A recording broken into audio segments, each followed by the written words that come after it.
gitu kan ya. Yang kalah menang itu kan kawan. Kemudian ini ada tuh salah seorang yang ikut perang melawan Nabi. Kemudian ketika dia pengen perang, dia pesan-pesan dulu tuh sama diri. Kalau misalkan nanti saya ketahuan, gitu, atau misalkan saya mati, saya nyimpen duit di sono, dan itu gak ada yang tahu, cuma kita doang berdua yang tahu, gitu. Ya. Kemudian pergilah dia perang. Lantas kemudian setelah berperang, ternyata dia ditawan oleh pasukan muslim.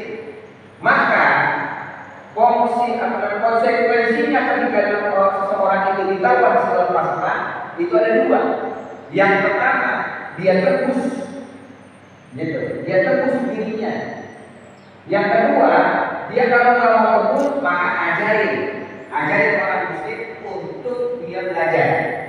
Gitu. Dua. Maka dia tidak bisa belajar, ngajarin dia tidak bisa. Maka dia satu-satunya cara adalah dengan tebusan. Dia bilang, saya nggak punya duit ya Nabi, kalau pengen tebus, gitu kata Nabi. Kata siapa? Saya dengar kok, katanya ada di sana. Gitu. Jadi Nabi tahu, emang kenapa katanya? Soalnya udah diganti di sana. Saya dengar, saya melihat. Saya dengar ketika Allah Subhanahu Wa Taala menakdirkan engkau itu untuk benar uang itu di suatu tempat itu saya dengar. Makanya Nabi bilang, sabu yasma'u sohiron pola. Pendengarannya Nabi dapat mendengar gerakannya pola. Artinya pola yang takdir kita itu ditulis sama kolamnya Allah. Gitu. Basaruhu ila sami ila takdir. Penglihatannya Nabi itu dapat menembus daripada 7 lapis langit lewat peristiwa Isra dan Mi'raj. Ya. Nabi bisa melihat 7 lapis langit dengan peristiwa Isra dan Mi'raj. Qadamahu qabala al-bahri. Kedua kakinya Nabi pernah dicium sama onta. Ya. Dua kakinya Nabi itu pernah dicium sama onta. Nabi Muhammad adalah seorang yang diberikan julukan pula oleh Allah Subhanahu Wa Taala sebagai rahmatan lil alamin. Rahmatan lil alamin. Artinya apa rahmatan lil alamin? Jadi sayang, mengajarkan kasih sayang kepada seluruh alam, menjadi rahmat untuk seluruh alam. Karena Nabi memerintahkan mengajarkan kasih sayang kepada seluruhnya, baik itu manusia, jin, malaikat ataupun tumbuh-tumbuhan bahkan binatang. Jadi, ya. Salah satu contoh rahmatnya Nabi Muhammad SAW kepada binatang adalah ketika ada seekor onta itu marah-marah, lagi marah-marah, ngamuk, kemudian akhirnya dipanggillah Nabi minta tolong. Sahabat, boleh minta tolong nih, karena ini onta kalau misalkan marah itu beringasnya minta ampun, gitu. Orang itu bisa dilempar sama mulutnya, karena gede banget ontaknya. Gitu. Akhirnya ini onta marah-marah dipanggillah Nabi Muhammad untuk bisa tenangin itu onta. Setelah itu Nabi datang. Ketika Nabi datang, para sahabat itu ketakutan. Takutnya Nabi-nya malah digigit sama onta. Tapi Nabi bilang tenang aja. Itu onta datang lari ke Nabi. Tapi larinya bukan karena pengen nyeruduk, tapi larinya karena pengen nyamperin. Setelah disamperin, itu udah datang sama Nabi. Itu onta tiba-tiba mencium kakinya. Qadamahu qabla al-bahri. Kedua kakinya Nabi dicium sama onta. Ketika itu onta cium kakinya Nabi, lantas kemudian itu onta berbisik di telinganya Nabi. Gitu, berbisik.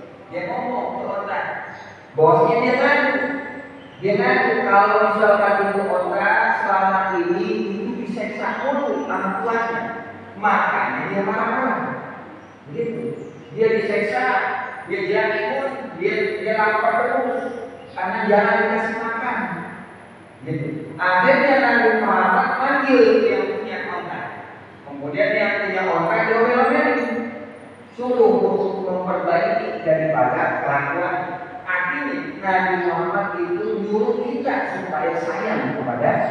binatang. Gitu. Ya, makanya julukannya Nabi Rahmatan lil Alamin pantas dikasih Allah Subhanahu wa taala. Karena Nabi mengajarkan kita supaya sayang kepada semua, bahkan kepada binatang. Ada satu kisah lagi, sahabat Nabi. Ada seorang sahabat, di mana seorang sahabat ini itu kehausan, gitu. Ya. Lagi kehausan, tiba-tiba ini sahabat itu nyemplung ke dalam sumur. Di mana nyemplung ke dalam sumur untuk bisa ngambil air minum.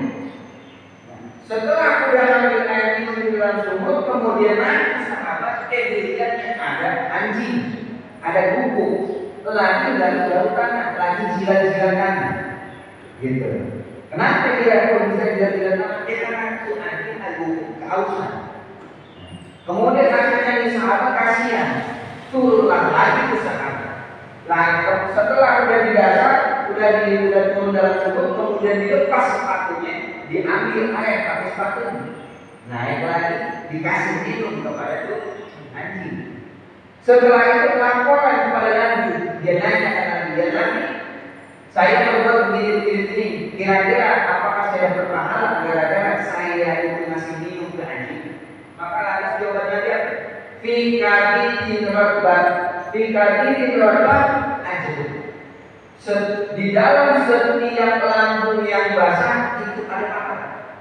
Makanya itu orang yang bikin air, yang orang yang di dapur, ya orang yang di dapur ketika lagi maulid dan ketika lagi ada acara atau misalkan ada orang lagi kehausan kemudian dikasih minum, fi kadidin rotbat, selama lambungnya itu basah gara-gara kita kasih minum, maka pahala. Gitu.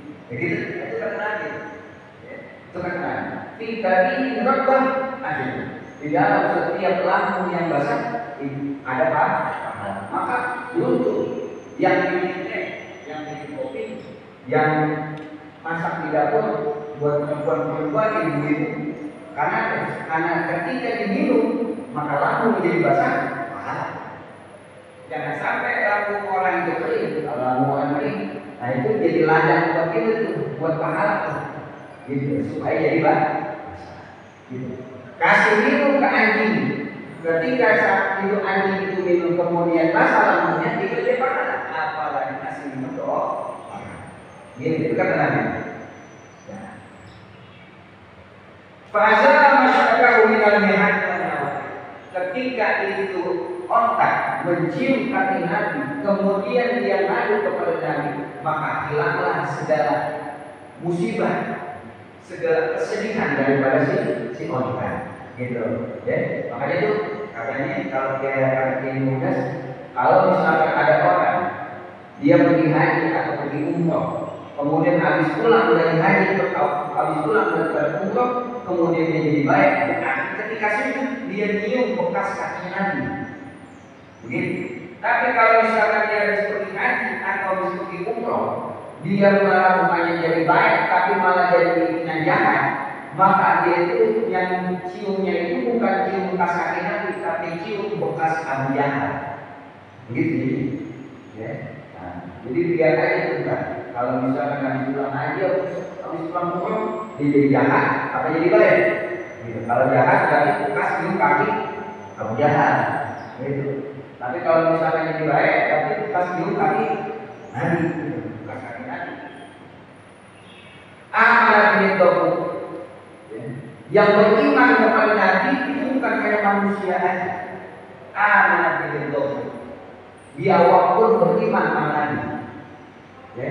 Nah, di awal itu dikasih sama Allah Subhanahu wa taala kesempatan untuk bersaksi. Jadi ada di awal. Ya, di awal itu pernah ngomong bahwasanya saya beriman asyhadu alla ilaha illallah wa anna muhammadar rasulullah. Itu di awal. Di awal itu bisa dikasih kesempatan sama Allah untuk bersaksi. Wassalamu alaihi asjad. Salah satu kemuliaan Nabi itu diberikan salah oleh pohon-pohon. Kalau pohon kan itu sebenarnya benda mati, nggak mungkin dia bisa bicara. Tapi karena keistimewaannya Nabi Muhammad, Gitu. Karena mulianya Nabi Muhammad, maka pohon pun pengen juga memberikan salam kepada Nabi. Gitu. Jadi pohon kasih salam kepada Nabi. Assalamualaikum ya Nabi. Gitu. Itu pohon. Wa khatabatul ahjar, dan Nabi pun bisa berdialog dengan benda mati meskipun itu adalah batu. Batu pun bisa berdialog, diajak bicara sama Nabi Muhammad. Itu bukan berarti Nabi itu gila, bukan. Tapi ini emang benar batu bisa ngomong. Gitu. Itu kalau kita pergi ke mana? Al-Aqsa, Baitul Maqdis, Palestina. Itu ada apa namanya? Dome of Rock, kalau nggak salah ya. Namanya kalau nggak salah Dome of Rock. Pokoknya itu bekas. Jadi Nabi Muhammad ketika Isra dan Mi'raj kan kemudian mampir dulu ke Palestina, ke Baitul Maqdis. Nah, setelah itu Nabi Muhammad naik langsung ke situ, ke langit gitu. Ya, Mi'raj. Nabi Mi'raj, artinya naik langsung menuju ke langit. Kemudian Sidratul Muntaha. Nah, ketika Nabi itu naik, ya, itu ada batu pengen ngikut Nabi naik. Dan sampai sekarang katanya, ya sampai sekarang katanya itu batu masih disekat. Cuman udah ditutup-tutupin. Artinya ditutupin udah disemetin. Sebenarnya itu batu tetap. Dan ketika Nabi pengen Mi'raj itu ada beberapa helai dari lampunya Nabi ketinggalan. Beberapa helai dari lampunya Nabi ketinggalan dan itu masih wangi sampai sekarang. Bekasnya. Gitu. Itu kalau misalkan punya rezeki, kemudian ziarah ke Baitul Maqdis, ya boleh dicek. Ya, boleh dicek di sana. Wa kana ilaihi rizqu hanina hasimin Nabi. Dan perempuan Korma pun pernah ikut bersedih gara-gara Nabi itu dibikinin mimbar sama para sahabat. Akhirnya itu perempuan Korma tidak lagi jadi landasan, tidak lagi buat senderan Nabi Muhammad. Akhirnya itu perempuan Korma nangis. Ya gara-gara kagak disandari sama Nabi. Soalnya udah ada mimbar, itu perempuan Korma, bakal Korma tidak lagi dipakai. Maka akhirnya itu banyak orang nangis. Ya bukan satu barokatuhu makin maqami wal masyar. Kedua tangannya Nabi itu mempunyai keberkahan. Kalau misalkan ditaruh di dalam makanan, maka itu makanan jadi berkah. Yang tadinya sedikit jadi banyak. Ya, karena ada suatu ketika kisah di mana sahabat itu banyak tapi makanan sedikit. Nabi kewala-kewala itu makanan. Akhirnya semua sahabat kebagian makan. Padahal makanannya sedikit. Kenapa? Karena tangannya Nabi berkah. Baik kepada makanan atau kepada minuman. Tangannya Nabi keluar air. Gitu. Jadi, ya kalau kita jangan. Ya itu Nabi mah. Nabi kalau jual-jual jadi banyak. Kalau kita jual-jual jadi dikit. Kalau layak dulu layak. Hatinya Nabi itu nggak pernah makan dan nggak pernah tidur. Nabi itu nggak pernah tidur hatinya. Yang orang itu makan. Tapi kalau hati tidak. Artinya mah kalau misalkan kita tidur, orang kalau misalkan tidur, kita ajak ngomong itu nggak pernah tahu. Kan itu ya. Tapi kalau Nabi itu enggak. Yang orang makan. Tapi kalau hati enggak. Walaupun Nabi itu kelihatan tidur, kalau kita jawab, kalau kita Assalamualaikum, artinya kalau kita ajak ngomong, jadi Nabi bakal jawab. Kenapa? Karena hatinya tidak tidur. Qalbu la yanam, hatinya Nabi tidak pernah tidur. Walaupun Indonesia Nabi alat jawab akan tetapi selalu senantiasa hatinya Nabi itu terjaga untuk selalu menjadi khidmat kepada Allah Subhanahu. Artinya selalu zikir, selalu mengingat daripada Allah Subhanahu wa taala. Itu dia yang boleh. Ketika disakiti Nabi itu tidak pernah balas. Nabi ketika disakiti tidak pernah balas. Itu dia yang boleh. Wa in husimat yasmut boleh. Dan ketika dicaci Nabi Muhammad itu tidak pernah untuk membalas, menjawab daripada cacian. Dan juga Nabi ketika dicaci itu yasmut. Gitu. nggak menjawab, nggak membalas. Arba'uhu ila asyrafil maratib. Aku naikkan kata Allah Nabi Muhammad ini ila asyrafil maratib, kepada kedudukan yang tertinggi, kepada kedudukan yang mulia, di dalam sebuah kendaraan, yang mana kendaraan ini la tanbaghi qablahu wa la ba'dahu liraqib.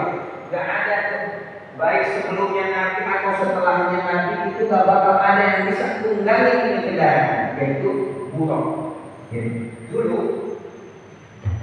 jadi asal muasalnya daripada hewan kuda. Kalau kuda tadi, kuda itu asalnya dari mana? Allah ciptakan kuda itu asalnya dari angin, makanya kuda itu jalannya cepat benar. Tadi ada dalam Al-Quran, wal 'adiyati dhabha wal mu'tiyati qadha wal mughirati subha fa asarna bihi naq'a wa wasabna bihi jam'a. Itu kuda punya sifat kencang larinya. Kenapa? Karena asalnya diciptanya itu dari angin. Lantas ketika itu udah diciptakan oleh Allah Subhanahu wa taala, itu kuda yang pertama, kuda pertama itu warnanya hitam, Umayy namanya. Warnanya hitam, kuda hitam namanya Umayy. Kemudian itu kuda dihajarkan, dikasih pilihan kepada Nabi Adam. Ya Adam, mau pilih mana? Mau buruk atau mau kuda? Gitu. Ya, mau buruk atau kuda? Gitu. Oke. Kemudian Nabi Adam malah pilih kuda. Makanya tunggangan kita di dunia adalah kuda. Kenapa? Karena Nabi Adam pilihannya itu kuda. Kenapa nggak pilih buruk? Padahal kelihatan lebih bagus buruk, lebih cepat. Kenapa? Karena ketika Nabi Adam itu dia sadar atas kesalahannya, waktu yang sebelumnya itu sadar atas kesalahannya, kemudian dia melihat Nabi Adam itu kepada tiang-tiang yang arus. Gitu. Ketika Nabi Adam melihat tiang yang arus, di sini ada tulisan La ilaha illallah Muhammadur Rasulullah. Kemudian Nabi Adam itu meminta ampun kepada Allah dengan perantara nama tersebut, dengan perantara nama Muhammadur Rasulullah. Berarti Nabi Adam itu tahu ada sosok yang mulia yang disandingkan dengan Allah Subhanahu wa taala. Artinya ini kekasih itu melebihi daripada Nabi Adam. Kalau bisa jadi ibaratnya Nabi Adam tahu diri. Gitu. Nabi Adam tahu diri. Ketika dikasih pilihan mau kuda atau buruk, Nabi Adam pilihnya itu kuda karena tahu diri bahwasanya ini buruk adalah kendaraan yang istimewa. Saya emang gak pantas. Gitu. Nah, makanya kendaraan kita adalah kuda ini. Firman ini dengan malaikat yaqumu ala sa'iril mawaqif. Bahkan Nabi Muhammad pun itu kedudukannya lebih tinggi daripada para malaikat. Yaqumu ala sa'iril mawaqif. Atas golongan, bahkan dari golongan-golongan yang lain. Malaikat aja itu udah paling tinggi udah cakep. Kalau pernah manusia Allah, tapi derajatnya kalah sama Nabi Muhammad. Faidah kamu ala kaunain. Kemudian ketika Nabi Muhammad itu dinaikkanlah, ya, dinaikkanlah bermelintas daripada dua alam, alam dunia, alam akhirat, bumi dan juga langit, berpisah dimensi dan ruang, dinaikkan oleh Allah Subhanahu wa taala Nabi Muhammad wa wasala ila qaumi qausain. Kemudian sampailah Nabi Muhammad kepada suatu tempat namanya Qabil Qausain, Sidratul Muntaha, yang mana jaraknya itu Qausain, dua usul. Qabil Qausain kuntu lahu ana nadimah wal muqarrib. Kata Allah Subhanahu wa taala, ketika Nabi Muhammad telah ditaruh di suatu tempat di Sidratul Muntaha, maka aku, kata Allah, kuntu lahu, akulah yang akan nadimah, yang akan menjadi peliput larangan, penghibur daripada hatinya yang lagi gelisah, yang lagi hanya yang lagi sedih, wal mubawwaq dan aku yang akan ajak bicara dia. Jadi kan peristiwa Isra Mi'raj itu yaitu ketika Nabi Muhammad itu sedang dilanda kesedihan. Karena di tahun itu adalah Nabi Muhammad ditinggal oleh dua orang kekasih, yaitu salah seorangnya adalah istrinya Nabi Muhammad yang namanya Siti Khadijah, kemudian pamannya Nabi Muhammad yang bernama Abu Thalib. Maka setelah itu sekilas Nabi Muhammad diberangkatkan oleh Allah Subhanahu wa taala Isra dan Mi'raj untuk menjadi hiburan atas kesedihannya Nabi Muhammad sallallahu alaihi wasallam. Kemudian setelah habis dari Isra dan Mi'raj, summa a'udzu minal arsy qabla an yablughal farsy. Perjalanannya itu kalau misalnya dengan dimensinya dunia itu cepat.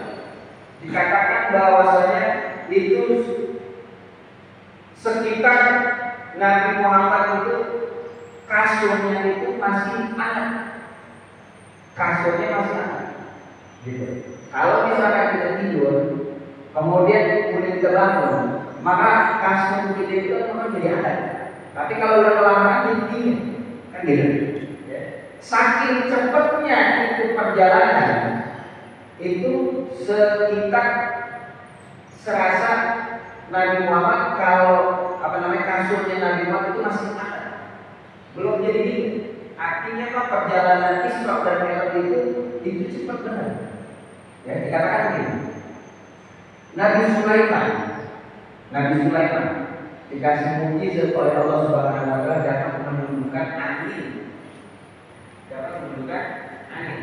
Di mana itu angin kalau jalan atas perintahnya Nabi Sulaiman yang perjalanan 2 bulan dapat ditempuh 2 hari. Perjalanan jaraknya 2 bulan ditempuhnya 2 bulan. Itu mukjizatnya Nabi Sulaiman, perintahkan angin bawa Nabi Sulaiman untuk berjalan ke dalam suatu daerah yang jalannya 2 bulan ditempuh dalam 2 hari. Tapi kalau Nabi Muhammad itu dijalankan oleh Allah Subhanahu wa taala dengan mudah, yang perjalanannya itu sekitar berapa detik doang. Gitu. Ya. Artinya pantas juga kalau kita bilang Nabi Muhammad adalah Sayyidul Anbiya. Fa idza syuribat thayyibatan min asyhuril haram.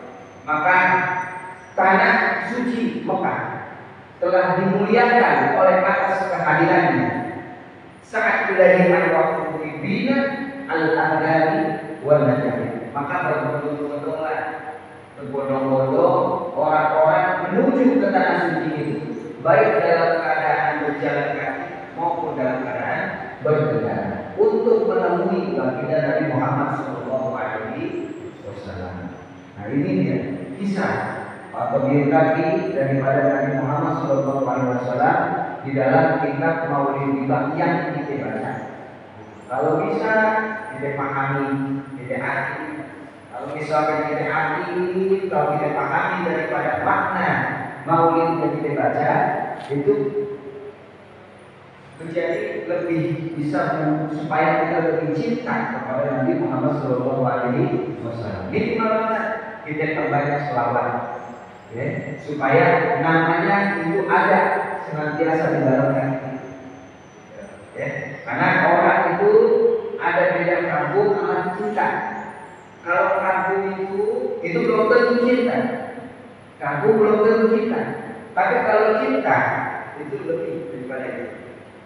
Kalau kampung itu contohnya kayak kampung itu gimana? Ada misalkan dalam kelas. Di kelas ada orang yang satu. Kita mau kampung doang, suka kan belum tentu. Yang ada ini, kan gitu. Kampung doang. Jangan sampai kita itu cuma mengagumi Nabi Muhammad doang, tapi cintanya ada. Tapi kalau cinta itu tidak. Di mana kita bisa cinta sama Nabi, yaitu dengan lihat pengorbanannya Nabi. Contoh, ada orang tua, ayah atau ibu pasti dicintai sama anaknya. Kenapa kalau bisa dicintai sama anaknya? Karena anaknya tahu pengorbanan orang tuanya. Gitu. Maka dia otomatis sayang dan cinta kepada ayah orang tua. Begitupun kita ini, kalau pengen cinta sama Nabi, kita tahu dulu tuh sejarahnya, sehingga tahu pengorbanannya Nabi itu kayak gimana maksudnya. Sampai kita jadi cinta. Salah satunya itu pengorbanannya Nabi Muhammad itu ketika pengen dicabut sama malaikat maut, itu Nabi bilang setelah ini semuanya, sakitnya sakratul maut biar aku tanggung kan, biar umatku yang setelahnya tidak merasakan pedihnya sakratul maut. Itu pengorbanan Nabi Muhammad buat umatnya Nabi Muhammad. Gara-gara Nabi Muhammad, kita ini adalah menjadi umat yang terbaik atas segala umat yang telah dikeluarkan oleh Allah Subhanahu wa taala. Maka patutlah kita bersyukur kepada Allah Subhanahu wa taala atas bahwasanya kita dijadikan umatnya Nabi Muhammad sallallahu alaihi wasallam. Banyak-banyak salam. Mungkin sampai di sini dulu pembahasan kita. Lebih kurangnya saya mohon maaf. Wassalamualaikum warahmatullahi wabarakatuh.